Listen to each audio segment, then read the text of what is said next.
What's up, APUSH? It's Mr. Hill. Um, we are doing our Unit 3, Part 2 lecture on the post-revolutionary period. And we're going to be talking today about the new nation. We ended last class with a discussion of the Revolutionary War and the causes of the Revolutionary War, starting with the French and Indian War. French and Indian War goes from 1754 to 1763. And of course, when it ends in 1763, the British are in 140 million pounds of debt, and they need to be able to pay back that debt somehow. And so, of course, we see the enforcement of the Navigation Acts and all of these new taxes, starting with the Sugar Act. We also see that the Enlightenment plus this new economic and political control of the colonies causes the Revolutionary War, which, with major help from France, allows our American revolutionaries to be successful. The Revolutionary War ends with the Treaty of Paris in 1783. The Articles of Confederation, our first constitution, is adopted finally in 1781. And so we preside under the Articles of Confederation for about 7 years until we get to our Constitution being ratified in 1788. The Constitution, as well as the power it denotes to the federal government, as well as the states, is going to create some disagreements in between the American people, which will lead to our first American political parties, the Federalists, and then, of course, the Democratic Republicans. That is our key themes and key dates between 1754 and 1800. So let's get started. Okay, the key concept in the late 18th century, new experiments with democratic ideals and republican forms of government, as well as other religious, economic, and cultural ideas, challenged traditional imperial systems across the Atlantic. Okay, that's what our College Board wants us to know. The big picture that we will see throughout this course in its entirety is new experiments with democratic ideals and republican forms of government. That is a big theme in this course, of course. How are we extending democratic ideals to the peoples of the United States? Is everyone represented equally? Do we truly have a democracy? And we see with these new experiments with the new Constitution that there was actually a fear of democracy, a fear of giving everyone the same powers of suffrage, and the biggest reason being is because there is a fear of mobocracy, a fear that the common man cannot be trusted to wield the power to vote because they are uneducated or unpropertied or what have you. So let us continue. So let's see. Okay.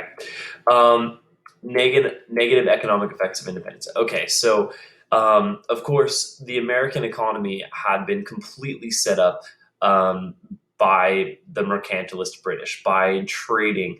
Of course, our colonies were export colonies, and they were sending everything to Britain because it was forbidden to do anything else. But now, after going to war with Great Britain, we see that, of course, American and British trade is severed, and is severely severed. And because of this, not only can Americans not go in and trade with by far their biggest trading partner, Great Britain, but they also are severely limited from coming in and trading with the British West Indies, with places like Jamaica and Barbados, which also were heavily tied to the American colonies. This, of course, is going to really dramatically hurt the American now states' economies. And in fact, the average person was now worse off after the revolution than before the shooting started. And ironically, one of the biggest reasons why we went to war in the American Revolution was to improve our economic situation. So obviously, not the case yet. And a big reason why the economy has gotten worse is because the states needed to borrow money during the war, especially to pay their soldiers, to pay their militias. And when they didn't have the money to be able to pay their soldiers and militias, they started printing paper currency. In fact, each state printed its own paper currency. And so we have runaway inflation of these different currencies, and we also have a very confusing situation. We're now one country, and yet each state produces their own currencies. We also have some newly rich people that had profited off of the war. And so, in general, what we have is just a big distaste after the American Revolutionary War for government and taxes. That is the big fear. Of course, we entered that war, no taxation without representation. And so we have this real mistrust and anger towards taxes. And yet the only way that the new country is going to get out of its economic situation, of course, is by levying new taxes. That's the only way you're going to get out of debt, right? And so there are some positives, however, to the American Revolutionary War on the economy. One of the biggest ones is not because of the non-importation agreements and because of the war, we weren't trading with Britain for about 8 years. And we had received all of our manufactured goods from Great Britain. In fact, under the Navigation Acts, our American producers weren't able to manufacture anything that competed with British industries. For instance, textiles. We didn't have a single textile legal manufacturer in the United States previous to the American Revolutionary War because it was illegal by the Navigation Acts. However, now that we're at war with Great Britain, now manufacturing factories started to spring up. And so our earliest manufacturing really gets going in the end of the 18th century. We see these water wheel factories springing up and producing goods formerly bought by Britain. Now, of course, we're allowed to trade with other nations. And so Americans start going off into trading to faraway nations as far away as China. Okay, one of the biggest changes after the war is a kind of democratizing effect that it has on the states. Previous to the war, every state had a property requirement to be able to vote. That still is true. There is still property requirements in each and every single state. However, because Thomas Jefferson's Declaration of Independence declared that all men are created equal, we do see that states are going to go back and rewrite their constitutions to make them more democratic. And the biggest way that this manifests is by lowering the property requirement to be able to vote. And this graph kind of shows a good representation of this. Up at the top, that's between 1765 and 1775, so pre-war. And you'll notice that in the northern states, that over 80% of all voters were making at least £2,000, and so these are your upper middle class and your aristocrats over here. Only 17% of the entire voter base made under £2,000. But if you look at after the war in our northern states, you'll see that actually the majority of voters now are making under £2,000. And so you can see that there's certainly been a democratizing effect in the north. More people are able to vote. And that's because more of the population are your small farmers. You now have, a lot more people wielding the power to vote. The same is true of the southern states, although we do know that the southern states tend to be more aristocratic, especially South Carolina, especially Georgia, and lots of parts of Virginia as well. And you can see the same situation. It is more, you do see more voters from that lowest economic group. However, there still is a healthy tinge of aristocracy here, given that still 28% of the voters are making over £5,000. Okay. We also see the revolution is going to have an effect on churches. While the Congregational Church in New England is going to remain strong, we see the Anglican Church especially is completely ruined and weakened. And of course that makes sense considering that the colonies just declared war on the head of the Anglican Church, of course, King George III, the King of England. And so the Anglican Church is weakened beyond repair. It needs to be de-angelized, which it was. It became the Episcopal Church. And many states now are going to divorce themselves from church and not have these tax-supported churches. The only tax-supported churches will be the Congregational Church in New England. But Virginia is going to come in and be the last state to divorce religion from their government. That's Thomas Jefferson's doing with the Virginia Statute for Religious Freedom.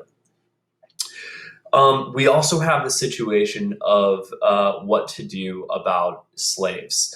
Of course, there is a huge hypocrisy in the creation of the United States, declaring that all men are created equal, and then yet half of our states are still holding slaves. And in fact, that number is actually higher than half, because we see that while many of our states are going to create new state constitutions in this time period that are going to abolish slavery, many will be done very gradually, and nothing south of Pennsylvania is going to abolish slavery.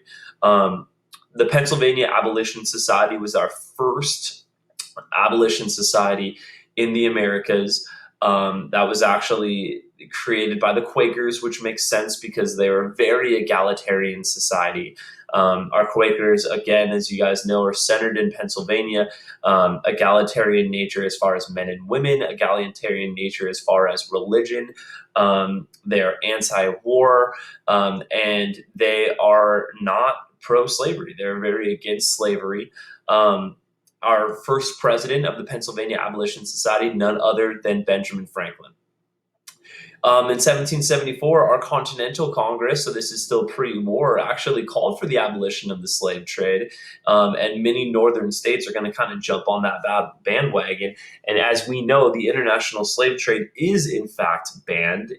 It's voted on at the Constitutional Convention in 1787 and 1788, and they determined that we'll allow it to continue for 20 years, and then we'll vote again. They voted on it again in 1807, and they voted to get rid of it. And of course, it is completely stopped on January 1st, 1808.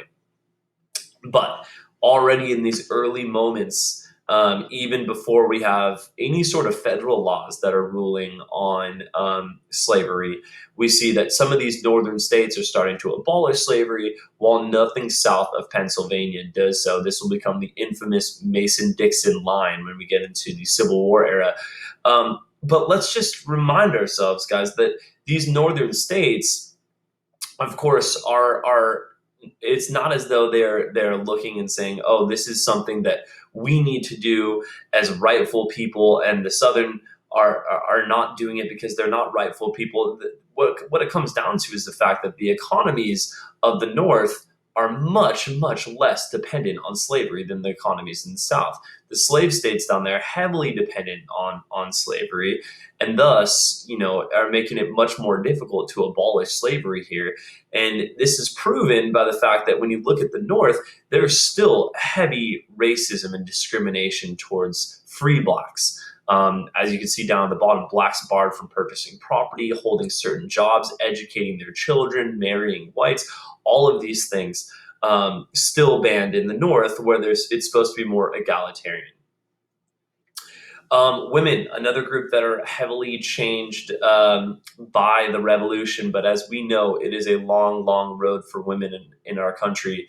Abigail Adams becomes one of our first women's rights activists, because she tells her husband, John Adams, when he is leaving for the Constitutional Convention, to remember the ladies. Remember the ladies and our rights. And why women are going to get more access to primary education. We have a long time coming before we actually see political gain. The new role for women after the revolution is something called Republican motherhood. This is going to build off of the concept of republicanism.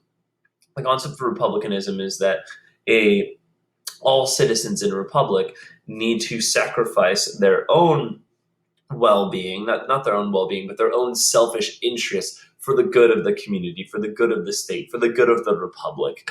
And this is what you would call civic virtue. And so civic virtue then is something that our founding fathers believed that must be taught at a young age to all people growing up in a democracy, in a republic. And women were supposed to be the teachers of this very important trait that are given to all children growing up. And this is partly because women were supposed to be seen, were viewed as morally better than men. They were supposed to have a better conscience. And so they were supposed to be the perfect teachers of this civic virtue to the children. And so this is where this Republican motherhood role for women comes from, also called the special keepers of the nation's conscience.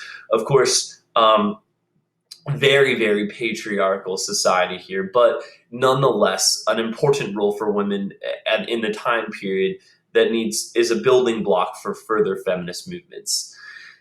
Okay, America in name only, and we're going at our time period here, 1775 to 87, before we have a new constitution, when we're still in our Articles of Confederation. The war was fought with Britain with 13 very, very different states. The states coined their own money. They raised their own armies and navies. They erected their own tariffs. They even erected tariffs against each other. And you'll very famously, New York is going to be raising a tariff against firewood that's coming from Connecticut. We see a tariff between New Jersey and New York on cabbages. I mean, they are really, truly independent states. And in fact, even after the war, Virginia makes its own peace treaty with Britain. And it's just the matter of the fact that these states are truly governing themselves as very, very different states. And even when, after the Battle of Saratoga, which is in 1778, we still see that when the French agreed, yes, we will come and help you, Americans, but you need to prove yourselves that you guys can govern yourselves. And so that is when the Articles of Confederation was promoted. Right after 1778, we need to show the French that we can rule ourselves. And yet, even as this was drafted, the Articles of Confederation, this first constitution linking the states was drafted, it wasn't until 1781 that it was adopted. That's only 8 months before the last major battle of the war. And so obviously there's a lot of hesitation for these states to come in and unite together as one unified country. And one of the biggest things that are kind of holding our states back from uniting was some disputes over land, that were gained after the French and Indian War. You'll remember, guys, that the French and Indian War, it ends in 1763, and it yields this new land in the Ohio River Valley. And you can see from the map down here that we have some new land over here in the Ohio River Valley. And that land now is available for settlers to come in and move in. Obviously when we're in the war, because now we don't have to listen to the proclamation line of 1763. We're not listening to the British anymore. So this is available land. So who gets that available land? Well, every state in the French and Indian War had fought for that land. And yet the states closest to the land, the states like New York and Virginia, start selling that land to rich colonists, and people start moving into that land. And so it looks as though Virginia and New York are the ones that have come in and really benefited from that French and Indian War. Now, here we are at the end of the Revolutionary War, and the other states are saying, well, that land represents an economic safeguard for us. Why don't we sell all that land to whoever citizen wants to buy it, but then split up the proceeds evenly so that all of us as states can get out of debt? And so that becomes kind of the biggest division between the states in trying to adopt the Articles of Confederation, because Virginia and New York are saying, well, why would we agree to that? We already have claims to this land. And so finally, the Articles of Confederation is going to be adopted. And the biggest successes of the Articles of Confederation is dealing fairly with that land. You guys know that the Articles of Confederation was very unsuccessful in many things. In fact, some mean teacher demonstrated this by promising you guys some Halloween party back in the day, but I digress. Anyways, we see that the Articles of Confederation, it does the the land situations were successful. Everything else was not. Let's talk about the land situations first. Let's talk about the successes. Um, we have that land out in the old Northwest that was needed to be dealt with. And finally, there are two really pivotal agreements that we have to remember both of these. The first one's going to solve the land problem as far as money. It is agreed by the states, yes, we will sell that land and we will distribute it equally to pay off the debts of the war. That becomes the land ordinance of 1785. We're going to survey that land, meaning we're going to get it priced, we're going to sell it, proceeds will pay off the national debt, and we're going to break up each of these plots of land into 36 sections. One section is going to be set aside for public schools. So wow, over in the old Northwest, we are actually already setting aside public education. This is very progressive for the time period. But the land ordinance of 1785, the initial victory there is that we are selling land and giving the money to the states. But the bigger and longer lasting victory by the Articles of Confederation is the Northwest Ordinance of 1787, because it establishes some rules that are actually still in place today in the Constitution. One is, okay, what happens when we come in and we get this new land? Do they become states right away? Do they become territories? Can they ever become states? What is the situation there? The Northwest Ordinance is going to set rules for acquiring land. And in fact, most of the states that come into the Union from this point forward are going to follow the Northwest Ordinance of 1787. There are a couple exceptions to this. Texas is an exception to this. Maine is an exception to this. But the Northwest Ordinance, by and large, is going to add states to the Union. And the rules are set right here. First, before there is 60,000 inhabitants in a respective territory, they are still a territory. And that means they have a territorial governor, they can have a territorial constitution, but only until they have 60,000 inhabitants can they apply for statehood. Once they've applied for statehood, then the actual federal government puts it up for a ratification process. Are we bringing in a new state? The states get to vote on it. And if, in fact, a new state is voted into the Union, then that state has all of the powers that the original 13 states had. A very fair way to do this. The Northwest Ordinance is a huge success in that regard. And the other thing that the Northwest Ordinance does is forbade slavery in the Old Northwest. This is going to continue to keep all of these states as free soil states, which is hugely, hugely important. Obviously, in keeping the balance of free states over slave states. Northwest Ordinance, NO, remember that, no slavery, forbidding slavery in the Old Northwest. But of course, we have some bad relations with Britain. We've talked about the economic bad situations, but we also have bad situations right on American soil. Over on the frontier, the British are continuing to hold forts on American lands. They're continuing to trade furs with the Indians over there, with the Miami Confederacy led by Chief Little Turtle. They're arming the Indians. And this seems as though the British are essentially trying to hold a line over here out in the West that is thwarting Americans from moving further west. This obviously is violating the Treaty of Paris that was signed in 1783, ending the Revolutionary War. But the British are justifying this by saying, well, Americans, you haven't fulfilled your promise after the American Revolutionary War, after that Treaty of Paris, because you haven't paid back the debts that you owe to us, that you promised that you'd pay us back. And of course, that's true. And the U.S. government can't pay back those debts because we're in a tremendous problem as far as economics. By the way, I should have talked about the weaknesses of the Articles of Confederation, so I'm going to back up here for a second. So in paying back those debts, to the British, we're going to have some really difficult times doing this because of the way that the Articles of Confederation is set up. For one, there's no executive branch, there's no judicial branch. There is just a Congress, and a very, very weak Congress. And the biggest problem with the Congress is that the Congress is not allowed to regulate commerce between the states, and therefore we're having these different tariffs that are set up state to state. But they also don't have a power to tax. They cannot enforce any sort of tax laws. The only thing they can do is ask for voluntary contributions.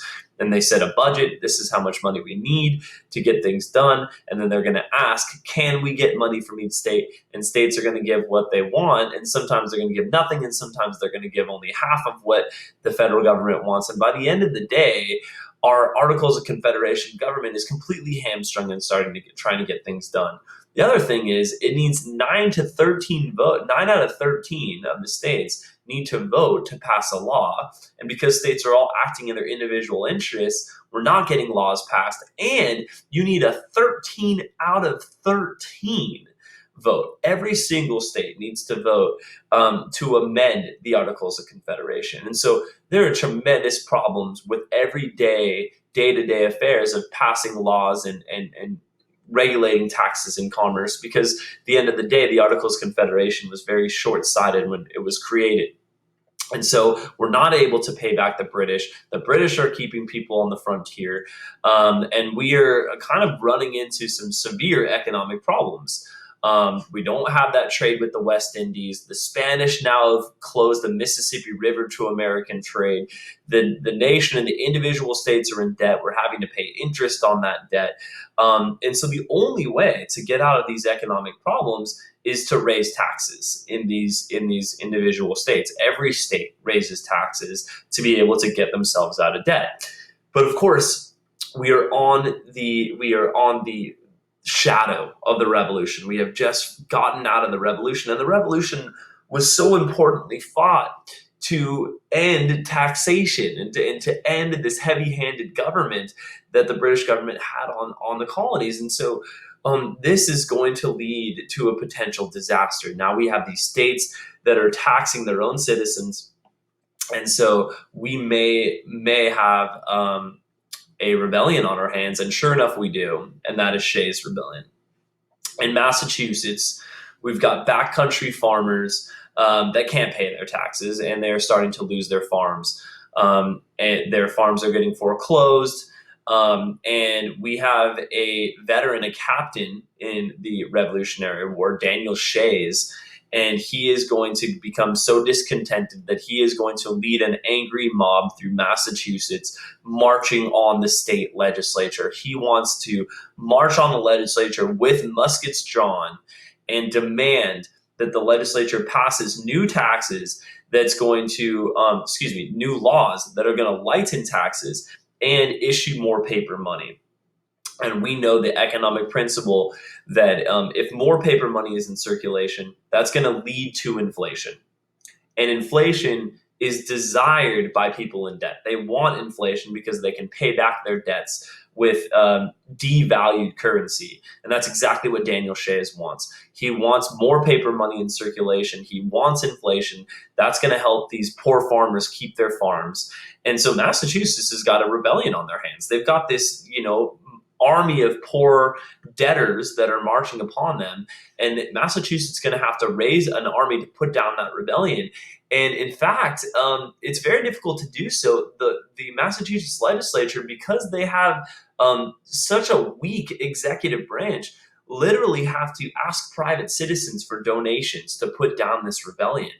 And while they're able to do so, what this shows is we don't have enough power in our federal government to be able to enforce the laws. There are people that believe they can defy the government, and that needs to change. We need to have more power to enforce these laws. And what Shays' Rebellion is also going to do is it's going to show the mobocracy at its worst, that there needs to be some sort of safeguard against the poor that are going to come in and march and try to get their laws enforced by bloodshed, by violence. And in fact, to make matters worse, after this rebellion by Daniel Shays and his motley crew, the Massachusetts legislature is going to pass laws that they were demanding. The Massachusetts legislature is going to cave to pressure, to fear. They're going to give in, and they're going to pass these laws. And so this is only reinforcing the fear that many conservatives have that, okay, so there's going to be copycats. This is going to happen all throughout the country where the poor are going to march on the government and demand change, and that change is going to be given. There needs to be a stronger central government that can enforce the laws and stop people from doing this type of heavy-handed politics. And that will lead to the Constitutional Convention that really starts in 1787, and then the discussions for the Constitution go in 1788, and the Constitution will be ratified in 1788, which is a key date. Okay, at the Constitutional Convention, the discussions are very much originally supposed to be centered about revising the Articles of Confederation. The Articles of Confederation, in fact, was the whole purpose of the Constitutional Convention even being held. In fact, when each state got a message from Madison in revising the Constitution, we saw that it was said for the sole purpose of revising the Articles of Confederation. So who is allowed to attend this Constitutional Convention? We have emissaries from 12 of the 13 states. The only state not sending an emissary was Rhode Island.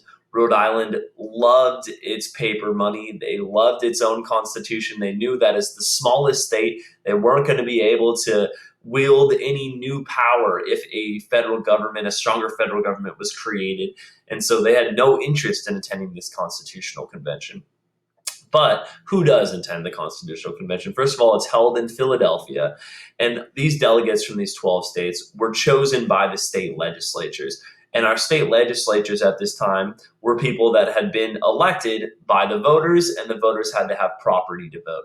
And so what we see here, because the state legislatures, who were chosen by property voters, are now picking these delegates, we have some very aristocratic delegates coming to this Constitutional Convention. We've got lawyers, we've got wealthy merchants and land speculators. 19 of them own slaves. We have not a single representative in the debtor group. And so obviously we see aristocratic interests here. And that actually is going to be why this Constitutional Convention is going to put nationalism over democracy. And what that means is we are more about preserving the country by passing laws that are going to protect the country from mobocracy than we are about giving democracy to the people. And that's what the Constitution was created on, was preserving the Union at that stage. But you got to give these 55 men credit, because what they did was they created a constitution that could change. It's a living document to meet the needs of the American people. Now, how did this Constitution get created? There were three things that we have to remember in the creation of the Constitution. The first was created by James Madison. It's called the Virginia Plan, or the Large State Plan. Madison actually, already in Philadelphia, presents this plan right away. He kind of sets the tone for the Constitutional Convention, because he says, here's a way in which we can completely create a new government. He, in fact, is not interested in revising the Articles of Confederation. He says, we are going to create a much stronger federal government, but a federal government in which every state will have a say. We will have a bicameral Congress, which means two houses in Congress, which, of course, is adopted, the Senate and the House of Representatives. But his plan is going to give much more power to the bigger states, because in his plan, the Virginia Plan, both houses in Congress have representation based on population. So that would mean that the House of Representatives you have more representatives if you have a bigger state with higher population, and in the Senate, you're going to have more representatives because you have a bigger state based off of population. Well, of course, the Virginia Plan is going to be viewed by the smaller states as unacceptable. It gives too much power to the big states like Virginia. And so because of this, we see New Jersey counter with the New Jersey Plan, or the very small state plan. We said, nope, we're going to go the exact opposite of you. Let's just revise the Articles of Confederation, give tax collecting power to Congress. We'll have a unicameral legislature. Uni means one. We're only going to have one house. And each state has equal representatives in that house. And so, of course, there's a groan from the Constitutional Convention. We can't possibly continue to do this with each state getting the same votes regardless of population. There needs to be a compromise. And finally, one is reached, the Connecticut Compromise. Yes, we will have two houses in Congress. The upper house, the Senate, will have equal representation, but the House of Representatives, the lower house, will be based on population. That is our compromise between them. And then what about slavery? We have two very important things denoted in the Constitution that address slavery. And one is, what about enslaved people? Should they be counted as population, and should the slave trade be allowed?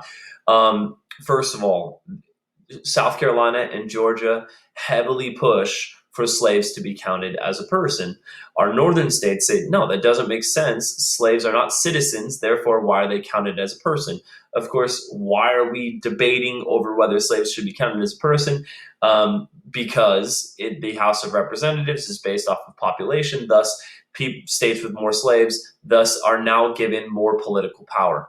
The Three-Fifths Compromise is our compromise between the slave states and the free states. Slaves will be counted as 3/5 of a person, and this will go all the way until the end of the Civil War. Also, the aforementioned ban on the slave trade. It is decided at the Constitutional Convention ending in 1787 that slaves will go on, the slave trade, international slave trade, will go on for 20 years longer and will be voted to be abolished. It is voted on and abolished on January 1st, 1808. Of course, by abolishing the slave trade, that means legally no more slaves can be brought into the United States. That does not mean that slavery will not increase after 1808, which of course it does because of smuggling and mostly because of natural reproduction. Okay, the presidency. We have two contrasting ideals. We have just ended the Revolutionary War. We have a fear of a king, of a tyrant. We have a fear of a despot that is ruling over the country. But at the same time, we need to have a powerful executive branch that can enforce the laws and stop mobocracy. And so what we have is a new position that is created called the president. They have 4-year terms, but there's no limit on how many terms they can serve as long as they continue to be legally elected by the people.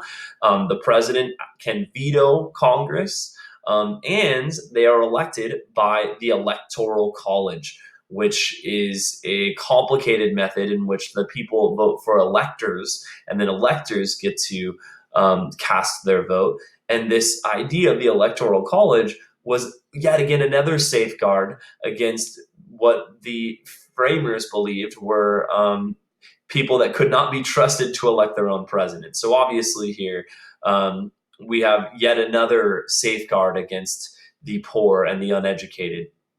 And so in fact, when we look at our initial constitution, there are lots of safeguards for conservatism here. 3 branches of government with a very powerful federal government. And in order to find a way in which to take power away from the people, the framers intentionally put ways in which to keep the federal government outside of the powers of the vote.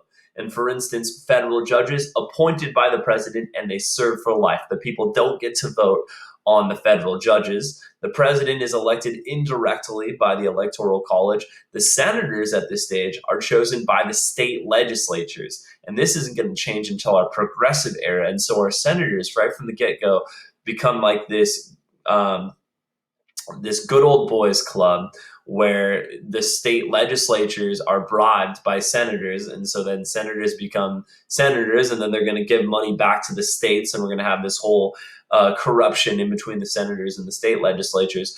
But only the House of Representatives is actually chosen on directly by the people. And even then, only propertied citizens can vote. And so we really have truly a very aristocratic form of democracy. But yet, I I'm not going to negate the power of this document, while there are so many things that will eventually be evolve and adapt and change. We do have a republic created, the longest standing democracy in history, and so that cannot be taken away. Okay, the ratification process. Of course, not everyone's going to be excited about ratifying the Constitution.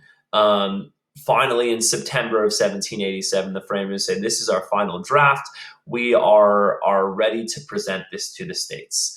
Now, if you go back to the Articles of Confederation, clearly here we are revising the Articles of Confederation. We are scrapping the Articles of Confederation, and so that was supposed to only be able to be done by a 13 out of 13 vote, that every single state had to vote to change the government. Now, of course, Rhode Island is not going to do that. Rhode Island didn't even show up to the Constitutional Convention. There's no way that they're going to vote to change it.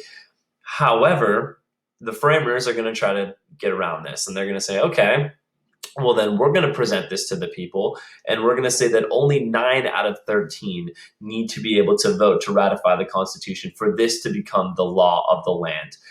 Very simply, it was 9 out of 13 because they believed that was attainable, that could get done. And so Congress is going to submit this document to the states. Because all of these meetings were done in top secret, it shocked the American people, because this is completely changing government, obviously. And now there becomes a huge debate. Should we adopt the Constitution? Should we ratify it, or should we not? The two groups are going to fall as Federalists or anti-Federalists. Our Federalists are going to start as people that are pro-Constitution, and our anti-Federalists are going to not want to ratify the Constitution. Of course, they're going to fall very much under the lines that you would think they would fall under, even before you even look at this slide.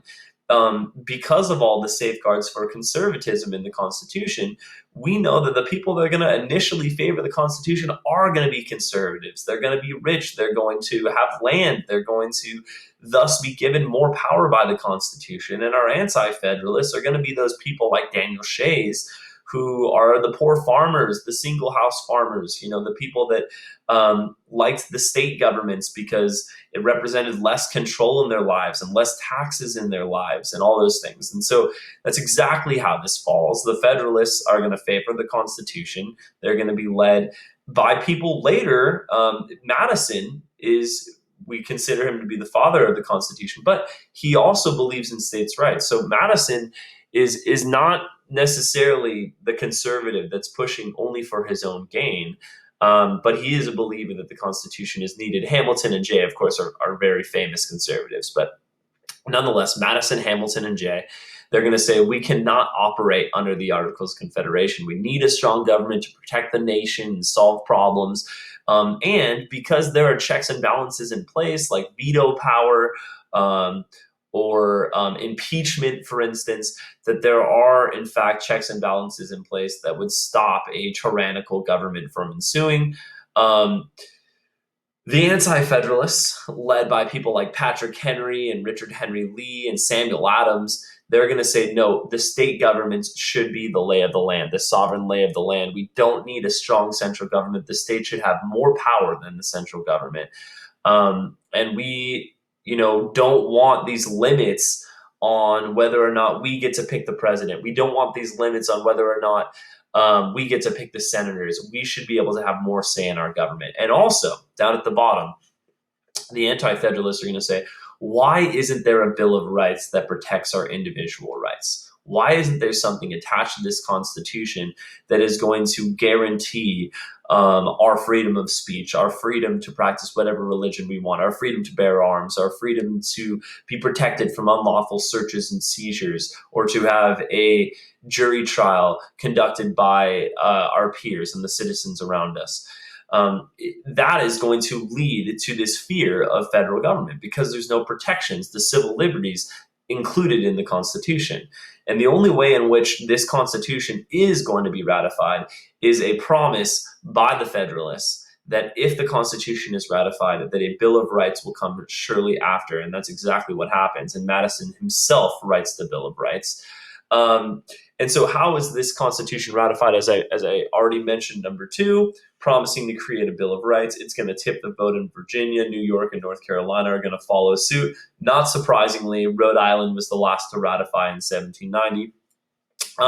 The other thing was the Federalist Papers. And one of the things that helps the Constitution become ratified is the fact that the people that are pushing for it are conservatives, and our conservatives own the dramatic amount of wealth in the nation, including the newspapers. The newspapers were controlled by the Federalists, and because of this, we see lots of pro-Constitution propaganda that is printed by these newspapers. And what we have is one of the best examples is the Federalist Papers, written by Madison and Hamilton and Jay. And they were these different articles that were arguing in favor of the Constitution, persuasive essays in favor of the Constitution. And thus, this tips the tide. The Constitution is ratified in 1788. And then the Bill of Rights is written in 1791. Now, what we have with the inclusion of the Bill of Rights in 1791 is two seemingly very contrasting ideals.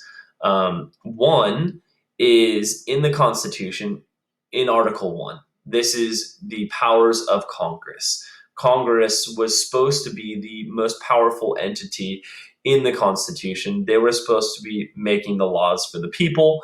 And Article 1, Section A of the Constitution says that Congress has the power to pass all laws necessary and proper for carrying out the enumerated list of powers.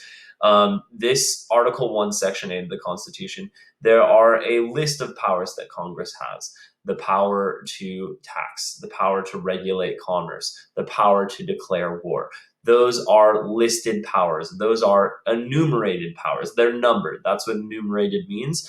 And then that final, under all of those lists of things that Congress can do, there's one more thing that it says, and that's this, that Congress has the power to pass all laws necessary and proper for carrying out the list above. That's what the Constitution is saying about the powers of Congress. Interesting. All laws necessary and proper. That seems like there's a little wiggle room there. And yet, that wiggle room comes into question with Madison's 10th Amendment, the 10th Amendment in the Bill of Rights, which of course is added into the Constitution. That's what amendments are. And it says, the powers not delegated to the United States by the Constitution, nor prohibited to it by the states, are reserved to the states respectively. And so what we have here is the question, if it's not written in the Constitution, who has the power over this realm in society? If it is not written in the Constitution that you are able to make a national bank, does Congress have the power to do it? Well, Federalists would say yes, because we have power to pass all laws necessary and proper for carrying out the list that is above us, that gives us power, like, for instance, the power to tax or regulate commerce. Therefore, it's necessary and proper that we should be able to create a national bank. But of course, our favor of the state governments are going to say, no, it's not specifically listed in the Constitution that you have the power to create a national bank. And it says right here in the 10th Amendment, the powers not delegated to the United States by the Constitution are reserved to the states. Therefore, only the states get to create banks. And this, of course, guys, as we know from studying U.S. history for months, is the pivotal battle that takes place in American history politics. Right here, states' rights versus federal rights. It's a very, very important part of American history. And so we should remember it. We should know it. This unwritten word, that is the necessary and proper clause, versus states' rights, which is pivotal weapon. Its strongest weapon is the 10th Amendment. Okay, so Washington becomes president in 1789. He is the only president to be unanimously elected by the Electoral College. And as we know, Washington very famously did not have a political party. He was our only president to not have a political party. But if he did have a political party, he would have been a Federalist. Of course, he favored the adoption of the Constitution, and he also believed in the necessary and proper clause, and that the federal government had power that was not expressly given to it in the Constitution. And one of the first actions of Washington shows this because he created an executive cabinet. He created new offices in the executive branch, and the Constitution doesn't say you can do that. For instance, he created the position of the Secretary of State, Thomas Jefferson, the Secretary of Treasury, Alexander Hamilton, the Secretary of War, Henry Knox, and he met with them regularly, and that was something that Washington did himself, that he created himself, and has been continued throughout all 45 presidents in history. We talked about the Bill of Rights already. That was passed and then by Congress and then adopted by the states. Every time you change the Constitution, it needs to be ratified by the states, and it was done so. The other thing that Congress passes is the Judiciary Act of 1789, which creates the Supreme Court. At the time, only 5 justices, and John Jay is named our first Chief Justice. Our first 3 Supreme Court justices are not actually going to serve for very long. They're only going to serve up to 4 years. The longest tenured Supreme Court justice in this initial revolutionary phase is actually our 4th Supreme Court justice, who serves for 34 years, and that, of course, is John Marshall, and he is going to shape the judiciary more than any other Supreme Court justice in history. All right, and of course, Alexander Hamilton makes his mark in history in this time period because he is going to figure out the dire economic situation that the states and the federal government are in, as really with debt. Alexander Hamilton was obviously a Federalist. He was also a brilliant economist, and he believed that what would strengthen the federal government and strengthen the country is by bolstering the national credit. And what that means is the U.S. is a new country. Right now, it is looked at as a very poor country, and a country that really cannot be trusted to be traded with because it borrowed all this money from France. It's not able to pay back France. It borrowed all this money from its own citizens. It's not able to pay back its own citizens. And so it cannot be traded with. It cannot be trusted. That is what the U.S. is being viewed at by the rest of the world at this stage. And Alexander Hamilton realizes that to have a successful economic country, that the United States need to be respected as a country that pays back its debts. And so he is going to insist that the U.S. government pay back every dollar owed to it, by it, I should say. And in fact, we will pay back all of the debt and all of the interest accumulated on that debt. That's called funding at par. And he wants the rest of the world to see the U.S. pay back these debts and largely raise its own credit score. And that's exactly what Hamilton's financial plan is. 5 steps in a financial plan to really get the U.S. out of its very dire situation. The first, of course, is funding at par, which I've talked about. The second is assumption, which means all of the states are in varying levels of debt.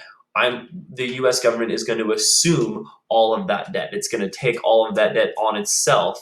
And what that's going to do is it's going to transfer the attention of all the wealthy creditors around the world in different countries and U.S. citizens to now start caring more about the federal government than they did about the states, which is brilliant. He's also going to pass the first tariff law. And tariffs, of course, we have a lot of discussion on tariffs in this class. The first tariff law is going to really benefit manufacturing, as tariffs always do. It's a very small tariff at first, 8% on imports, and its prime goal was to make money. It needed to make money because the federal government's in so much debt. But Hamilton also had the foresight to understand that tariffs are also going to protect the union's very, very young manufacturing that is kind of blossoming in the Middle States and New England. He was a believer that the Industrial Revolution was on its way to the United States, and he was correct. So another really great move by Hamilton here with this first tariff law. And then the one that is most unpopular by the anti-federalists, now the Democratic Republicans, and that is a tax on whiskey. This is an excise tax, which means it is levied on the American people themselves. Of course, our tariff law is on imports, right? But this excise tax is going to affect all Americans, and it's on whiskey. And that was a good to place a tax on because whiskey flowed very, very frequently in the early United States. Even some ministers were paid in whiskey in the backcountry. I mean, this was a heavily, heavily traded item. And thus, it was going to generate a lot of revenue for the United States. But of course, there's a lot of people that are touched by a tax on whiskey, especially the rye farmers out in the backcountry that are providing the crops to make this whiskey. And so a lot of our farmers are going to be not too happy about this new excise tax. And this almost just this is exactly, in fact, what they feared with the new federal government. This is why they were anti-federalist in the first place, because now we have a federal government, and that federal government is levying taxes on the small farmer. Thomas Jefferson is going to hate this excise tax on whiskey because he believes in the small farmer. But Hamilton reasons we need the money, we need these foreign creditors following us, we need to place an excise tax on whiskey. I mentioned that there was a 5-point plan in Hamilton's financial plan. Here are our first 4, and the 5th is the National Bank. The National Bank becomes really the big issue in politics because the National Bank is, in Hamilton's mind and in Washington's mind, a very, very needed entity. There needs to be a national bank to be able to print a national currency. We don't yet have a national currency. We have all of these different states promoting their own paper currencies. And we also need a place to put the federal government's money.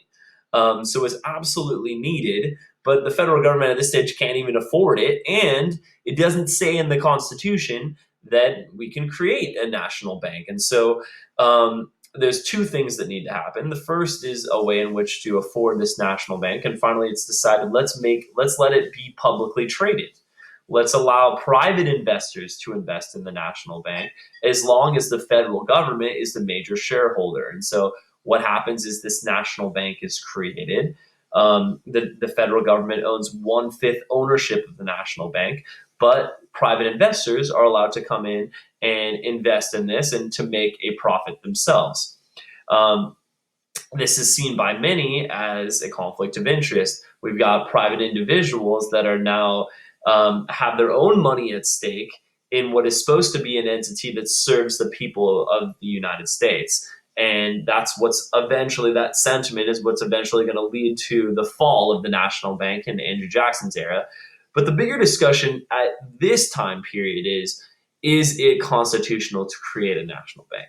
Thomas Jefferson says, with a strict interpretation of the Constitution, no, you are not allowed to do this. This should fall under the purview of the states. But Hamilton says, with the necessary and proper clause, we have the power to tax, we have the power to regulate commerce, we should be able to create a national bank. He's eventually going to pull Washington into his own boat, but it doesn't really matter about Washington. It matters about Congress, and Congress at this time heavily, heavily filled by Federalists. And so because of this, the national bank does pass. It's chartered for 20 years in Philadelphia. Okay, so that excise tax starts to create some problems. My dog is chewing a pen. Okay. That excise tax on whiskey is going to create a problem. It's going to directly lead to the Whiskey Rebellion in 1794. We're out in the back country of Pennsylvania where we have rye and corn farmers who are very frustrated with the whiskey tax. Very similar to the Revolution. They're going to tar and feather revenue officials looking to come in and collect their taxes. They're going to cry liberty and no excise, and they are going to really kind of fight back against the federal government. In fact, this is the first challenge to the federal government after being created. And Washington's not going to allow it. He knows that he needs to put down this sort of insurrection before it is copied by other states or other peoples around the United States. And so Washington's going to come in. He's going to call a militia of several states. He's going to actually raise an army of 13,000 men, which was at the point criticized for raising an army to crush an ant. You've only got a couple of southwestern Pennsylvania farmers. He's going to use this army. He's going to march at the head of it. He's going to kill 3. He's going to arrest about 200. But he's eventually going to pardon every single person involved. And this was another smart move by Washington, because he has already shown that the U.S. government has authority in this and that you cannot resist paying taxes. But he doesn't want to martyr these Pennsylvania farmers, because he says this would only make the federal government look out to be a brute, a tyrant. And so he pardons these men, but he shows that the federal government can keep order in the same way. Another great move by Washington. Okay, and I believe our last 2 slides here. So with these early actions by the Union, Hamilton especially, the extreme Federalists, funding all of the state, taking the state debt and adding it to the federal government by placing this large excise tax, and of course by the National Bank. All of these things are not stated in the Constitution that the federal government can do this, and thus this is going to create some divisions in the American people. Some believe that the federal government should have the power to do this. Some believe that that should be the states. This is going to birth our first 2 political parties, the Federalists, who are led by Hamilton, and the Democratic Republicans that are led by largely Jefferson, and then to a lesser extent Madison. The 2-party system has existed ever since. Yes, we have had some strong 3-party showings, but those third parties always rise and die. We've talked about the populists. We talked about the Progressive Party, right? We talked about the American Party in the segregation era. All these parties that may have a strong showing in an election or 2, but then will die. But the 2 parties, the 2-party system has existed since the initial formation of political parties. And while there are largely a lot of negatives to this, that it can lead to stagnation, that it can lead to bitter rivalries in which people place politics ahead of the well-being of the country. The one positive is that it keeps the majority party, the party in control, somewhere within the will of the people. Because if the majority party strays too far away from the will of the people, that the other party will be successful in electing leaders in the next election. And thus, it is kind of this compass that keeps our politics somewhere in line with the will of the people. That is the argument for the 2-party system. Okay, so the French Revolution is going to be a divisive political issue. Over in France, in 1789, a very fateful move by King Louis XVI. He calls the Estates General, and he unwillingly sets into motion what becomes the French Revolution. A French Revolution in which the king will lose his head, his very unpopular wife Marie Antoinette will lose her head, and a democracy is born in France. The Democratic Republicans, the poor farmers around the country, are going to applaud this. They are going to look at France as an extension of themselves, and in fact, France very popular in the United States in general because they helped us get our independence from Great Britain. In fact, according to the Franco-American Alliance that was formed after Saratoga in 1778, we were supposed to have an alliance with France for perpetuity, forever. And so this movement towards liberty in France was applauded. It was absolutely applauded. But then, as things get a little bit more extreme in France, they come into a time period called the Reign of Terror. And the Reign of Terror is a much more radical approach to revolution in which the Jacobins, the extremists, have seized power and to start to execute tens of thousands of people by guillotine. And now the conservatives of the country, the conservatives of the United States, view this as a much, much more dangerous thing in which the mob has seized control. And our conservatives, our federalists, are now going to look at this French Revolution as something very dangerous that cannot be supported. And so the French Revolution becomes a political issue. The Democratic Republicans are going to look at the French as doing something bloody but necessary to get rid of tyrants, whereas our Federalists are going to say this cannot go. And so um, then France is going to go to war with Austria and England as part of these French Revolutionary Wars.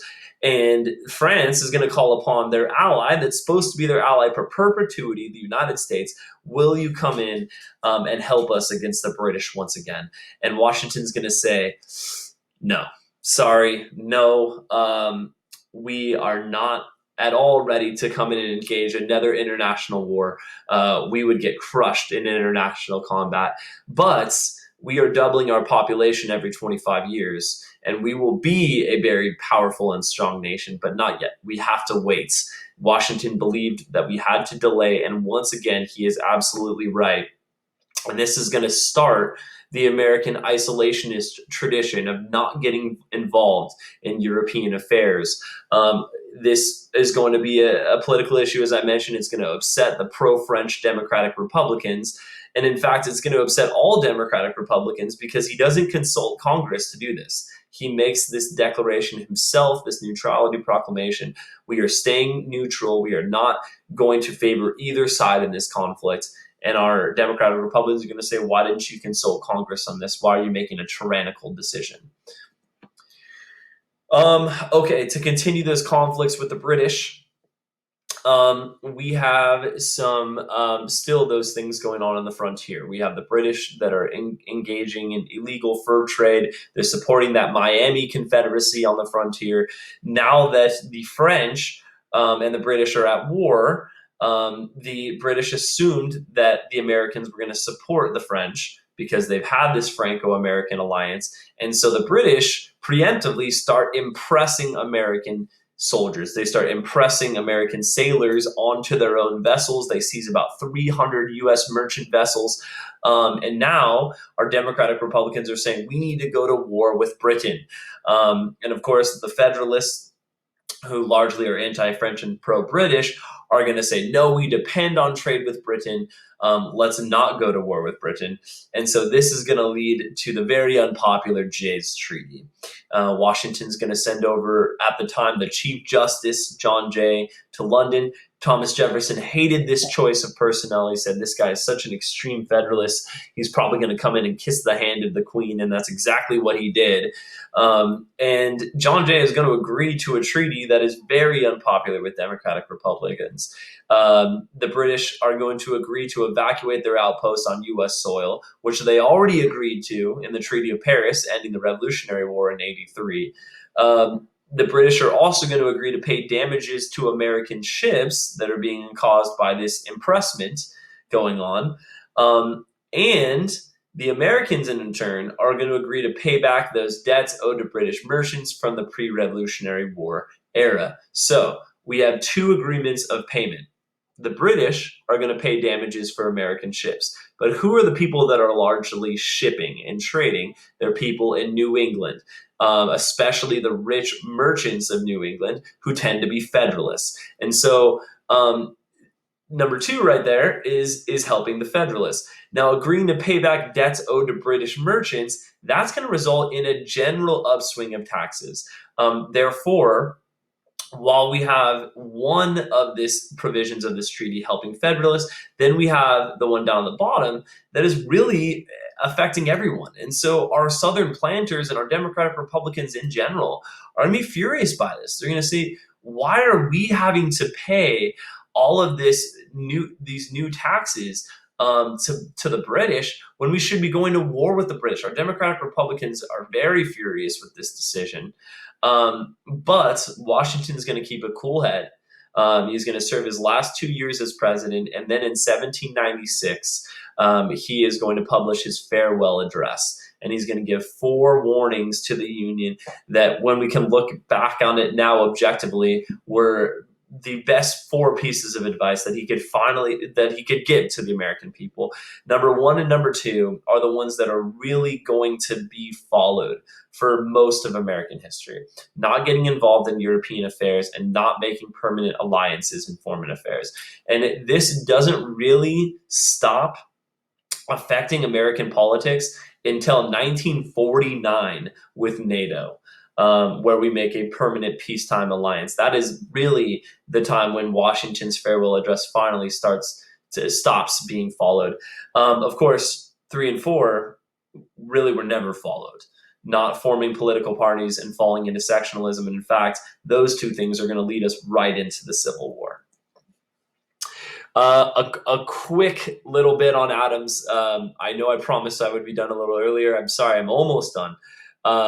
John Adams' presidency was marked really by two things: continued calls for war, and the Alien and Sedition Acts. John Adams is going to be elected president by a very narrow margin, 71 to 68. And before our 12th Amendment, which was ratified in 1804, the person that finished in second became the vice president. And so, ironically, when Adams becomes president, his arch rival, Thomas Jefferson, becomes his vice president. Which is really going to create some bitter rivalries between these two men. But what has happened internationally from Jay's Treaty is now causing Adams to take some sort of action. Jay's Treaty was a treaty conducted, obviously, by the United States and the British. The French now have seen that the United States is now conducting a treaty with the British. The French feel betrayed. And so the French, in the war with Britain still, start to impress American ships. They start seizing American merchant vessels, taking their crew, putting them into the French Navy. Now the Federalists have their say, where they say, no, we should be going to war with France. We need to go in and stop them from the stealing our men out of our merchant vessels. And so now Adams is going to have to send over emissaries to France to try and make a deal with France, just as they had done with Britain with Jay's Treaty. And so we are going to send over 3 emissaries, including John Marshall, to go in and speak to the French foreign minister, Talleyrand. However, instead of being allowed to speak to Talleyrand, instead they are given 3 low-ranking officials to speak to. They were so low-ranking that this becomes called the XYZ affair, and these officials are named X, Y, and Z. They weren't even the A-list or the B-list or the C-list. These are very low-ranking officials. And in fact, when they meet the American emissaries, they say, we want a $250,000 bribe so that you can speak to our French foreign minister, Talleyrand. And of course, our American emissaries, led by John Marshall, are going to say, no way, we're not going to pay this tribe. We're not going to pay this bribe. And they leave. They leave France, and they're met as heroes back in the United States. Millions for defense, but we're not paying 1 cent for tribute. And it looks then, after coming back to the United States without forming a treaty, not quelling the tensions between these two countries, that we might be going to war with France. And John Adams certainly is going to prepare for war with France. He is going to create a Navy department. The Navy had only been 3 ships previously. Now the Navy is expanded. We've got the Marine Corps established. We've got a new army of 10,000 men that's authorized. And in fact, there's an undeclared war being fought in the Caribbean, especially between 1798 and 1800. But the one thing that we can give to Adams is that he did not go to war with France. And in fact, he was very proud of this. And I've told you this in class before, but he wanted on his tombstone that here lies John Adams, the man who took it amongst himself to prevent war between the nations of the United States and France in the year 1800. That was not used on his tombstone. I don't know why. Probably should have been. Okay, the Alien and Sedition Acts. This is our second to last slide. The Alien and Sedition Acts was the big mistake by Adams, the big criticism of Adams, because he attempts to weaken the power of his political adversary, the Democratic Republicans. He's getting a lot of criticism during his presidency, and so he is going to try to silence Democratic Republicans through Congress. Congress still predominantly Federalist, and so with the Alien and Sedition Acts, this is going to try to weaken the powers of the vote of the Democrats. Here's why. 1, raising citizenship requirements from 5 years to 14 years. Still, we see heavy immigration coming into the United States. Immigrants largely are going to be poor people looking for opportunity. Thus, they're more likely to become Democratic Republicans. Adams knows this. He doesn't want these people voting against him and voting against his party, so he's going to rise the requirements from 5 years to 14 years. It takes you 14 years to become a citizen before you can vote against the Federalists. That's his thought process here. Also, he's allowed to deport dangerous foreigners and imprison them in time of hostilities, largely, of course, infringing upon American civil liberties. But it's a political move by Adams, obviously. And then the Sedition Acts, perhaps even worse, fining or imprisoning anyone who impeded the policies of the government or falsely defamed its officials. This is a direct strike at our First Amendment rights of freedom of speech. And so these laws are, if you look at the Constitution, certainly unconstitutional. But can Congress pass laws that are unconstitutional? Yes. Yes, they can, and they have many times. These laws are passed, and then it is up to the Supreme Court to strike them down. And of course, because our Supreme Court still is being controlled by Federalists, these laws are put into place. Again, Adams' big black mark on his presidency, and the shady Adams in Congress put this into play knowing that it was going to expire in 1801. And they did this because in case Adams lost in the next presidential election, which he does, he loses to Jefferson, that these acts would expire so that they could not be used against Federalists. So very shady move. Of course, the Democratic Republicans are not going to take these Alien and Sedition Acts lying down. The Virginia and Kentucky resolutions were secretly penned by Thomas Jefferson and James Madison that would try to fight back, the states fighting back against these unjust laws. They're going to write these resolutions, and they're going to stress what we call the compact theory. And the compact theory very simply is saying the states were here first. The states voted to create a constitution and thus a strong federal government. But because the states created the federal government, the states have the last and final say in laws passed by the federal government. And when the central government, the federal government, has overstepped its authority, the states have the right to nullify laws that are unconstitutional. And that is the compact theory. This is the creation of nullification. Now, in fact, the other states don't follow Jefferson and Madison's lead, and in fact, this really doesn't amount to anything. But what the compact theory and nullification does do is it gives a weapon to the southern states, especially South Carolina, when it comes to the slavery issue when we get into the 1830s and the nullification crisis of 1832. Our final slide, just a review of the political parties. Federalists, they believed in view by the best people. John Jay said the people who own the country ought to govern it. And what he meant by is if you have a lot of property, you should be able to make the laws. They're advocating for strong central government, protecting the estates of the wealthy, foreign trade. Merchants, manufacturers, and creditors are going to make up these Federalists. They mostly live along the Atlantic seaboard, rich merchants, lawyers, etc. They also believe that Britain should be the key in trade. The Democratic Republicans are going to be our middle and underprivileged class, the small farmer especially, but also the small laborers, the small shopkeepers. They believed in stronger state governments. Also, they said we don't need to go out and trade internationally to make lots of money. We could move west. We could have trade with the West as a possibility. And of course, they wanted to support the French in the Revolution. Okay, guys, this was a 2017 DBQ. Evaluating the extent of change in ideas about American independence from 1763 to 1783. There is your prompt. We have 5 documents, document 1, 2, 3, 4, and 5. I do think this is the hardest DBQ yet. I wanted to kind of amp up the states. I was grading your DBQ outlines last night. You guys were killing it, and I thought, you know what, I need to challenge these guys. I need to make it a little bit more difficult. I gave you a harder DBQ, so do it with your partner, and it will be due at 11 p.m.